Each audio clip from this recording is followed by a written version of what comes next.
Since Apple announced the M3 series of MacBook Pros, there has been many videos on YouTube, and I have been researching and referencing those videos talking about the differences between the stock M3, the M3 Pros, as well as the M3 Max. But there are very few videos comparing across the generation. Well, don't get me wrong, I think there are plenty of videos comparing across generations, including comparisons between the M1 Max versus the M3 Max, but there are very few that will compare across tiers as well as generation. What do I mean by generation? Generation is from the M1 to the M2 to the M3. Tiers as in the M1, the M1 Pro, M1 Max, or the M3 Pro, M3 Max, M3 Ultra. Oh, well, the Ultra is not out yet, but you get what I'm saying, right? Because a lot of people like myself, typical end users, rather than pure reviewers of tech products, we are holding on to previous generations of machine. Like this is a 16-inch M1 Pro, which I have been using as a daily driver for all my computing needs as well as for video editing. Well, I don't really game on this much because I do have a dedicated gaming rig which I recently set up. But when we are considering whether to move on to a new M3 or M3 Pro or M3 Max, we're considering two things, right? Is it worth upgrading a generation, and is it worth moving up a tier? So I was considering the M3 Max, but because I wanted to move up a tier from the Pros, but I'm just wondering whether the difference between the M1s and the M3s are going to be any difference. So I'm going to talk about a couple of machines ranging from the very first M1 machine that was ever made, which is the MacBook Air M1 version that had 8 CPU cores, out of which 4 are performance and 4 are efficiency cores, and a bin 7 core GPU. If it is unbinned, it would have been an 8 core GPU, but I didn't get that one. It came with 8 gigabytes of onboard RAM and 256 gigabyte of onboard SSD storage. Now I'm going to go through some of the other machines that I've owned over the years since they launched the M1 after the Intel machines.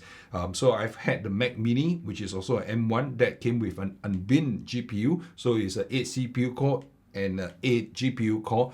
Same 8 gig of RAM and 256 gigabyte of SSD storage. I went on to a Studio, the Mac Studio, which was a very powerful machine. It was the M1 Max at the time. I didn't get the Ultra. I couldn't justify spending twice the amount for the Ultra. And that came with a 10-core CPU, out of which 8 are performance core and 2 efficiency cores. There were 24 GPU cores, which is like 3 times that of the Mac Mini, and came with 32 gigabytes of RAM. That's 4 times more than the Mac Mini, as well as 512 gigabyte of storage. I wasn't that big on paying Apple for storage because they charge a lot of money for the onboard SSD, although it is really, really fast. And subsequently, I bought also about the same time the MacBook Pro. This is the 16-inch M1 Pro chip.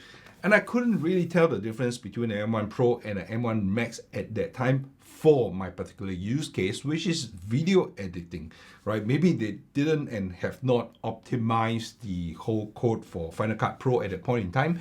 But basically the two configurations between the M1 Max and the M1 Pro in the MacBook Pro was actually a 10-core CPU as well, and both of which rocks 8 performance core as well as 2 efficiency cores. So on the CPU count, it is roughly similar. It's got much less, 16 cores in the GPU department, which is 8 less than the 24 cores in the Studio. So I couldn't really justify keeping both machines, so I decided to keep the M1 Pro and use it as a desktop. So I rarely bring this out because this is a 16-inch. This is hefty. It is not a light machine. This 16-inch MacBook Pro is actually heavy, and so heavy to the point that I don't really bring it out, and I definitely don't travel with this a lot at all. But it comes with 16 gigabyte of RAM as well as 512 of storage, which was plenty for me. Well, at least at that point in time when my video editing work wasn't that heavy. So I stuck with it for a while, and when M2 came about, they launched the M2. I didn't get the M2 Pros, I didn't get the M2 Max. I actually got only the M2 MacBook Air. I love this machine. I got this in the midnight color and it's a slightly bluish tint. You can see from all the fingerprints and the smudges on the casing, it doesn't look great after a while. It does attract a lot of fingerprints. But I really like this machine for how slim and how thin it is, how easily portable as opposed to the heft in the 16-inch MacBook Pro. Now, these are completely separate and different machines, right? Because the MacBook Air M2 is a much less powerful machine. Now, this is a jump, right? You're looking at the M1 Pro jumping to M2. It's a jump in generation, but it sports 8 cores, out of which only 4 are performance cores and there are 4 efficiency cores. It comes with 8-core GPU, 8 gigabytes of RAM, and 256 gigabytes of storage. For productivity use, it is actually good enough. That's one thing about this machine though, that if you want to have the MacBook Air perform at full efficiency, full power, and you really need to have it plugged in. So I realized that when you try to run some gaming benchmarks on the MacBook Air and you leave it unplugged, it actually doesn't perform at all. You probably lose like half the power. And that also applies to like Cinebench R23, which if you run it off power, you're gonna lose about half the performance, right? So that's really one thing you need to note on the M2. But for people who are buying a MacBook Air, that is hardly a problem. You don't buy a MacBook Air thinking that you're gonna do 100% CPU utilization task all the time. You won't be encoding a lot of video and you definitely won't be gaming much on this machine. Not that you can't, but you really have to manage your expectation. But I really love the M2 Air for what it is, for the design, right? It is sleek, it is light, and really I can pack it anywhere and I won't feel the heft in the backpack. And I cannot say the same for the 16-inch MacBook Pro. Now, when the M3 came out, when it was announced just about 2 weeks ago, I think, they announced the M3, M3 Pro, and M3 Max. But that wasn't what caught my attention. What caught my attention was that, well, they've always had a 14-inch, right? So I wanted a 14-inch because I wanted some middle ground. I don't want the heft of the 16-inch. I want the power, but I also want a slightly smaller footprint and something that's easier to carry around. I'm planning for a trip towards the end of the year. Oh wow, actually the trip is coming up soon. I'll keep you guys updated on the trip. I'll just let you know what I plan to do and achieve for the channel on the trip. So stay with me for that. So the middle ground was actually the 14-inch MacBook Pro, and I wanted to spec it up to the M3 Max this time around. So what I have here, this is the M3 Max 14-inch MacBook Pro with 14-core CPU, and that is 10 performance core and 4 efficiency core. It comes with 30-core GPU, so if you can see from the whole list here, it is probably the most powerful machine that I've ever had in a Mac chassis. And the amount of RAM is 36 gigabyte this time around, and it comes back with a 1 terabyte SSD. Now I'm going to walk you through a couple of benchmarks, right? Benchmarks that I think will be useful for having a good idea of what these machines are capable of. Now, the first benchmark I'm going to go through is Geekbench 6, and that's the CPU compute score.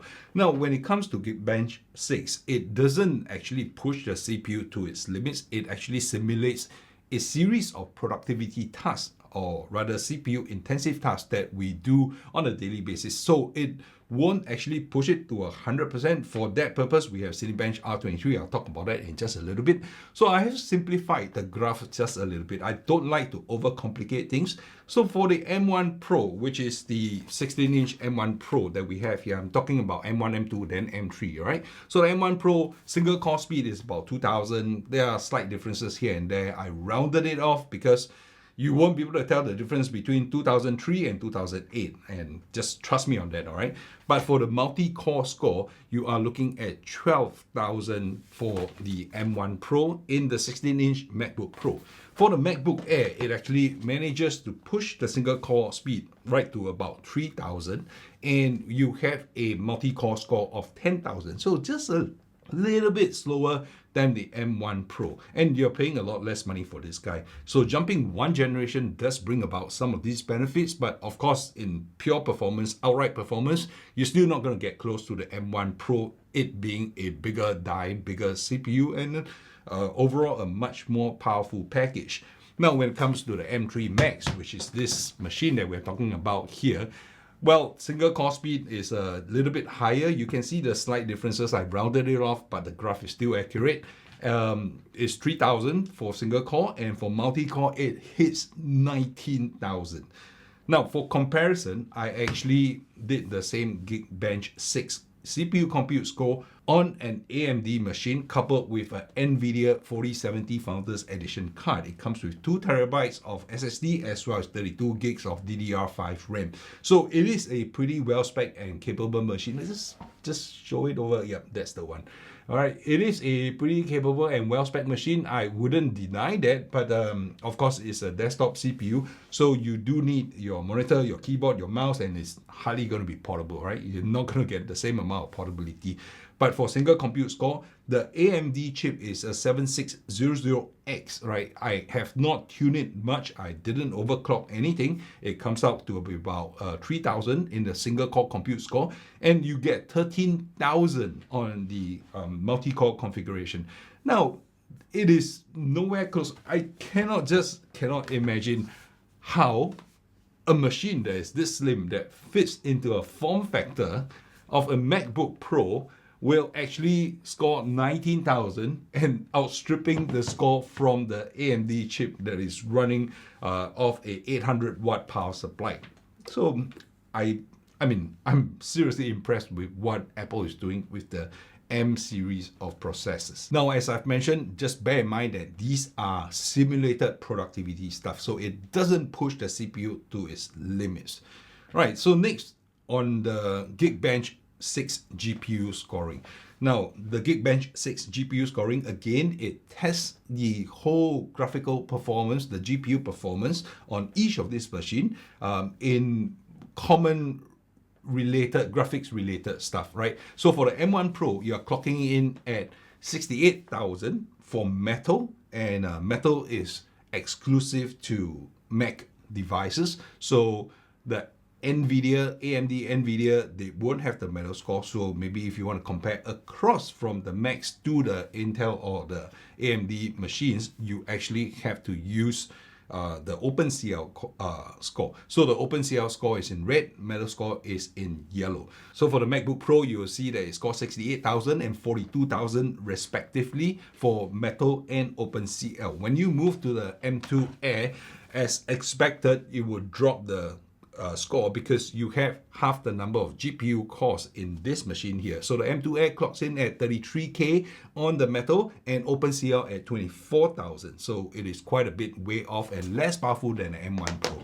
The M3 Max, on the other hand, actually hits 123,000 on Metal and 77,000 on the OpenCL. And when you compare that with the AMD NVIDIA, which is running the 4070, on OpenCL is 167,000 as opposed to the 77,000 that the M3 Max manages. So yes, the M3 Max has 30 cores, 30 GPU cores, but it is still nowhere close to the 4070 that is inside this machine right here. So if you are going for outright GPU for performance, you really, I think unless you hit the higher spec on the M3 Pros or the M3 Max even, or even when the M3 Ultra comes around, you're still definitely not going to get close to any offering from AMD or even NVIDIA. Okay, so the next benchmark we're going to be talking about is Cinebench R23. Cinebench R23 has single core and multi-core, and I won't talk about the single core much because the difference is going to be slight.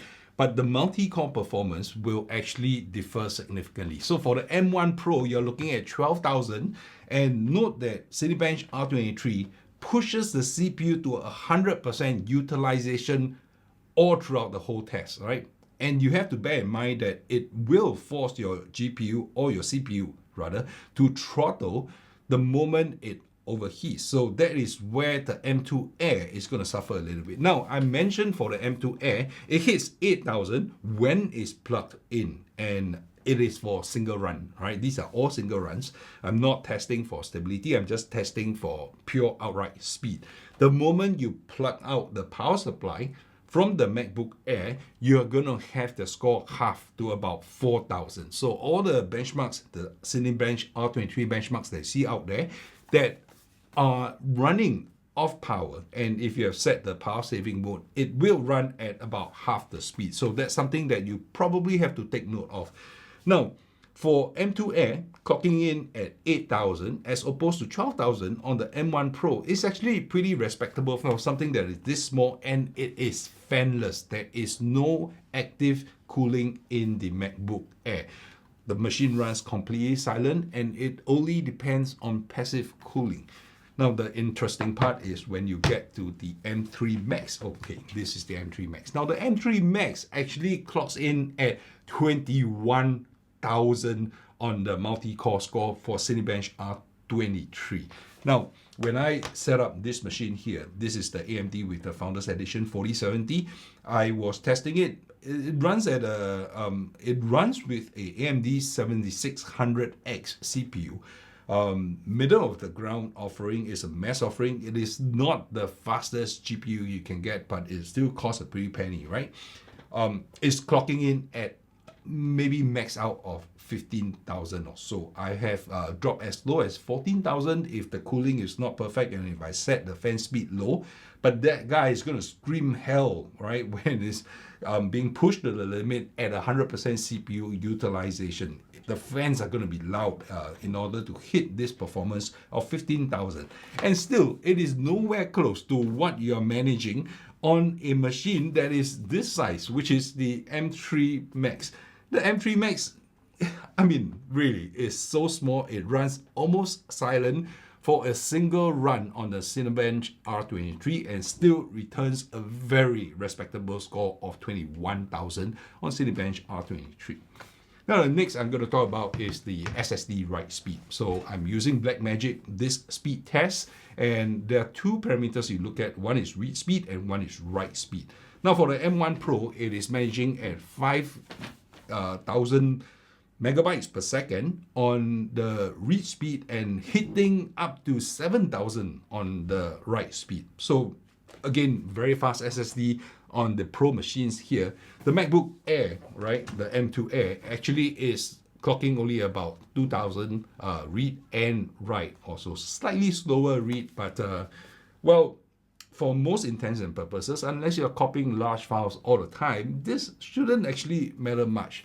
But your load speed for applications, and if you're playing any kind of game, you're going to suffer a little bit. If you're going to be opening large PowerPoint files, it will also be slightly slower.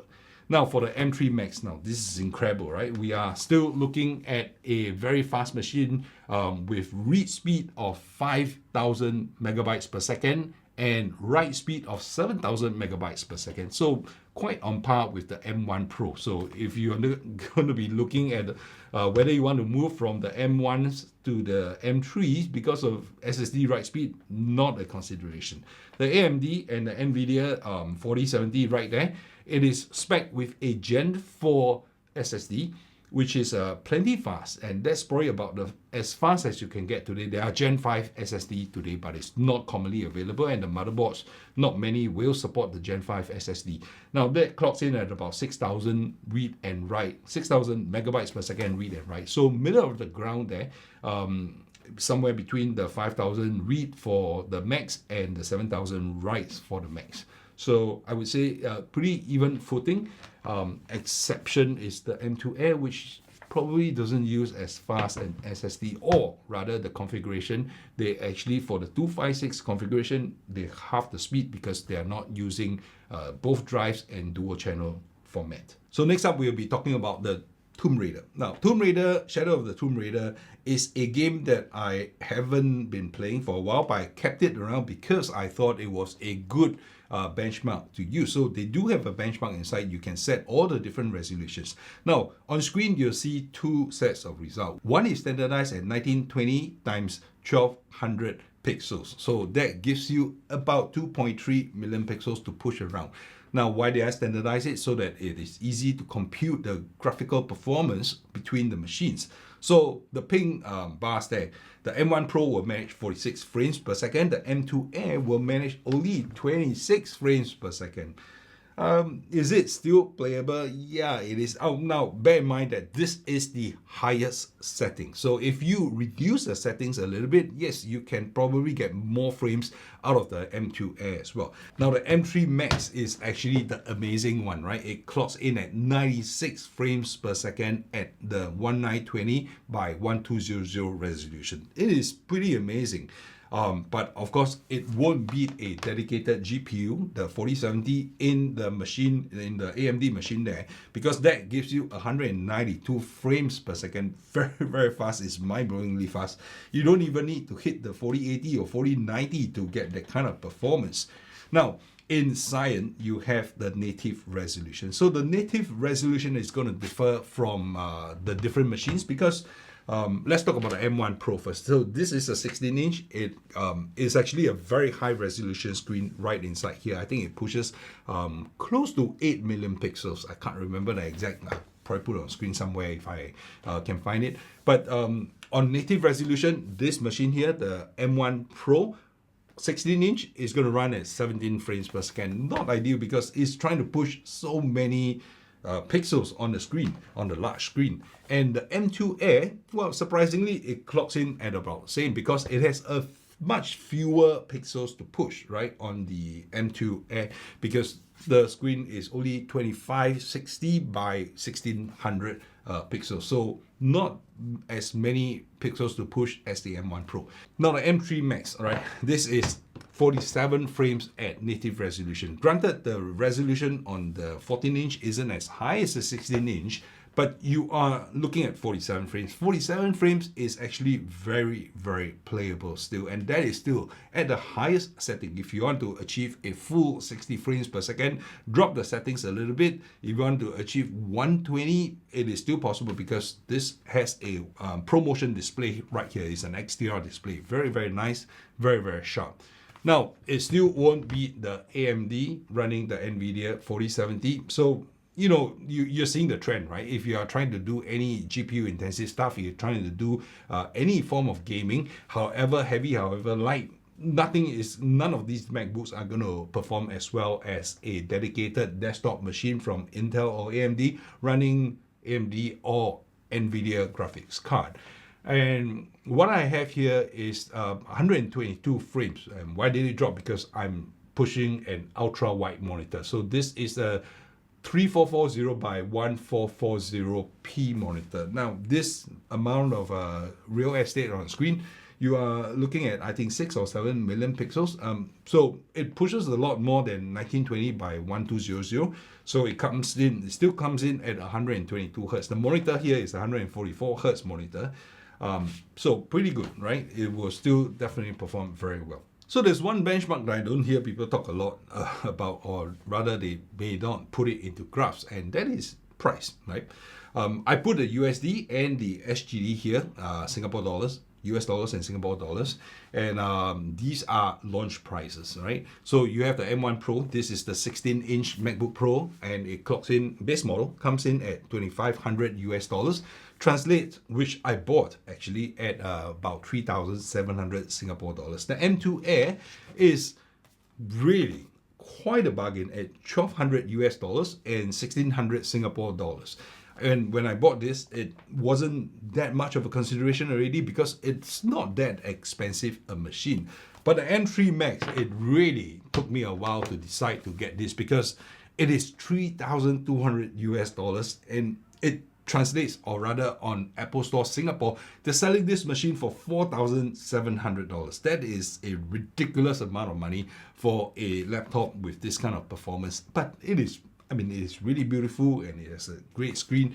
The AMD machine that I have set up, I think it cost me all in, including the monitor and the keyboard that I'm using with it, about 2,500 US dollars. It translates to about 3,700 Singapore dollars as I have spec'd it up to be. But you know, it has a Gen 4 SSD inside. It has DDR5 RAM, 32 gigabytes of it, and I've spec'd this with an ITX motherboard. And those ITX stuff, it gets expensive because When you get smaller, they charge a premium for it, and the casing wasn't actually cheap as well. That's a Terra casing. So once you consider the price, it then becomes necessary to consider the performance to the price ratio. Now, this is hardly scientific. I did not go into the science of it. I didn't come up with some fancy algorithm to do it. But basically, I kind of like weighted the earlier benchmarks that I've used, including the Geekbench CPU, GPU compute score, the Cinebench R23, the SSD write speed, as well as the Tomb Raider gaming performance. And I came up with a scale for them, right? This is a, like I said, hardly scientific, but more to justify the reason why I have to spend that kind of money on the M3 Max. So if you find this chart useful, you could show it to your better half and try to justify why you need to buy the M3 Max. Right, so there are two charts here again, right? Two scales. One is a productivity only, which ignores the gaming aspect. So it takes away the GPU, it takes away the Tomb Raider FPS scores, right? So just based on productivity alone, and these are absolute numbers, right? The M1 Pro clocks in at 35 as opposed to 21 for the M2 Air. The M3 Max clocks in as a very respectable 52. Right, none of these numbers are going to make any sense because there's no unit to it. It's just a relative scale that I'm using. So you read the numbers in a relative manner, right? So the AMD machine, the PC that I have there, it clocks in at 39. Now that's for productivity because I have not factored in the GPU and the graphical performance when it comes to gaming as well as video editing. So if you do any form of video editing, if you do any form of gaming, then you want to look at the green chart there, right? The green bars actually represents the performance when you couple in the GPU. And the M1 Pro will score at 83. The M2 Air will actually drop down a little bit in comparison because it comes in at 49. So it drops relative to the M1 Pro because when you try to push the 8 cores of the GPU, some hard work, it kind of like it won't keep up with the 16 cores in the M1 Pro. Now the 30 cores in the M3 Max will actually perform pretty well here. It clocks in at 143. Now, again, just bear with me, all right? These numbers don't make any sense. It's just a relative scale. 143 as opposed to, you know, even the M1 Pro clocking in at 83 is a significant jump. So there is no doubt the M3 Max is going to perform way better than a previous generation machine, even from a lower tier. Well, and that is to be expected. But the NVIDIA machine that I have there, it clocks in at 237 when you couple in the gaming performance as well as the graphical performance. The 4070 inside the machine just basically blows everything out of the water. So when you consider the performance right here and you divide it by the price that you're going to pay, and then it comes up with something like that. So this is the performance points per dollar spent, right? So again, the points, they don't mean shit. It's just beta points. Call it whatever you want. It is just an amalgamation of all the performance benchmarks that I've run. And for productivity, the M1 Pro, the M2 Air, and the M3 Max, as well as the PC setup I have here, they're going to score relatively similar. So 14, 18, 16, 16, productivity, you know, basically the M2 Air actually works very well because it is a $1,200 US dollar machine that does all your productivity work as long as you don't try to ask it to game or do any graphical intensive tasks. So 18 per dollar spent, it is pretty good. If you are not into gaming, not into video production, then I guess this is the machine that you get much better value than any of the M3 lineup that you have here. Now, there is one exception, which is the base model MacBook Pro, which runs the M3. Now, that has a HDMI port. It has a better ProMotion 120Hz screen. It has a SD card reader, but it's not as sleek and it's not as thin, right? And it comes only in space gray and silver. This the MacBook Air has a few colors that you can choose from. Although right now you are getting the M2. Now, I would still say that if you ask me to pick, I will pick the MacBook Air anytime because of the profile that you're looking at. Because it is such a sleek machine and it's so easy to handle, so easy to move around. But for $400 more, at $1,600, you can step into pro territory. And well, granted, it's still an 8GB RAM machine, and a lot of people are complaining about that point. But spec-wise, dollar for dollar, $400 extra, you get quite a few more things, including a much better screen, HDMI port, SD card reader. I think that is probably something that you have to consider and think about. Is portability important to you, or are the features and specs important to you? Now, when it comes to gaming and performance both together, per dollar spent, then the whole table turns again. So it is no longer going for the M2 Air this time, because with the GPU inside, with the 4070 in the PC setup, it blows everything out of the water. It blows any MacBook out of the water. It's scoring 95, right? 95 points per dollar spent. So that is more than twice of what the M3 Max is capable of doing. The M3 Max is expensive. Well, granted, you get a very nice screen and all, and it's not a like-for-like comparison, but basically the power and the performance you're going to get for gaming as well as video editing out of that small little machine there is going to be way better than anything that the Max can provide. Now, when you look at the pure performance across the three Max machine, the M1 Pro, the M2 Air, as well as the M3 Max, then 45 for the M3 Max is actually pretty reasonable. It is better value than the M2 Air, and it's better value than the M1 Pro. But that said, you do have to shell out the money for it, right? $3,200 is not a small sum of money for a laptop. And in Singapore dollars, it's 4,700. So 4,700 is a lot of money. I'm not even sure whether I can justify this based on the work that I'm doing. But I do some video editing, like this video right here. So maybe I can kind of justify. The export times are a lot faster on the M3 Max as opposed to the M1 Pro. So I save a couple of minutes here and there. But those are the minutes that I spend in the washroom anyway. So when I finish my work and I set it to render and export, I walk away and do my things. I have my lunch or dinner, I have my meals, I go for a toilet break. So, not sure if I can justify it. Now, the conclusion I'd like to make in today's video is that if you need outright performance, sure, the M3 Max is there for you, and you can get it in the 14-inch or the 16-inch form factor today. But if you are looking for value for money, I would say that the M2 Air is actually coming pretty close. Just look at this chart, right? It is, for productivity, the best machine that you can get. For gaming and video editing, well, you can possibly do enough. Now, if you spec this up to 24 gigabytes of RAM, you're not going to run out of memory. But the problem is when you start speccing up to that amount, then you start entering into the MacBook Pro category. I don't know, you make the call yourself, but I really love the M2 Air for its profile and its size, its weight, right? 13.6 inch, so slightly smaller display than the MacBook Pros, which are at 14 inch. That said, I think I am probably going to keep the M3 Max and replace the M1 Pro, which is now about 2 years old already. So this is all I have to share for today's video. I hope these charts have been useful, have been helpful. I usually launch videos on a Saturday or a Sunday, depending on when I get to finish my work. But the past week, I've been traveling, and there have been so many things happening, so many activities, and I didn't think that the benchmarks were going to take that long.